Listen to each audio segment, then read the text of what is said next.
Channel के लाइक कीजिए, subscribe कीजिए, शेयर कीजिए। भोलेनाथ के चरण में प्रणाम करती हूँ, मैया भवानी के चरण में प्रणाम करती हूँ, गणपति के चरण में प्रणाम करती हूँ, हम अपनी माता पिता के चरण में प्रणाम करती हूँ। मेरा प्रणाम स्वीकार हो प्रभु, मेरा प्रणाम स्वीकार हो। सभी देव देवी के चरण में प्रणाम करती हूँ, मेरा प्रणाम स्वीकार हो प्रभु, मेरा प्रणाम स्वीकार हो। डमरू बजावे महादेव हो, डम डम डमरू बजावे महादेवा, मुरली बजावे मुरली बाल।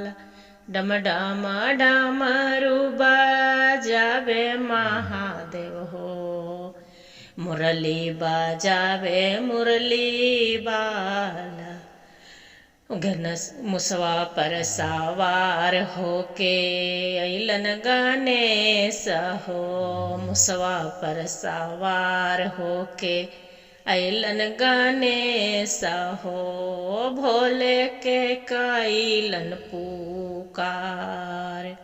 निमिया के डाढ़ी काटी डोलिया बनावले, निमिया के डाढ़ा काटी डोलिया बनावेलन, अइलन दुलारी हमार हो।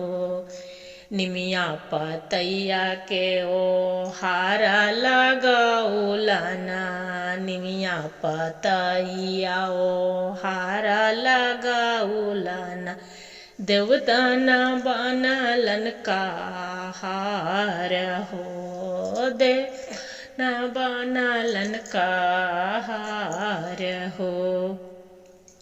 डम डम डमरू बजावलन महादेवा, मुरली बजावे मुरली बाल हो, मुरली बजावे मुरली बाल हो। गणेश भगवान अइलन मुसवा सवारी, गणेश जी अइलन मुस पर सवारी हो मैया अइलन कहार हो। डम निमिया के डांगा काटी डोलिया बनाओलन, निमिया के डांगा काटी डोलिया बनाओलन, लाली लाली सुंदरी ओ हार हो, निमिया पतैया ओ हार हो।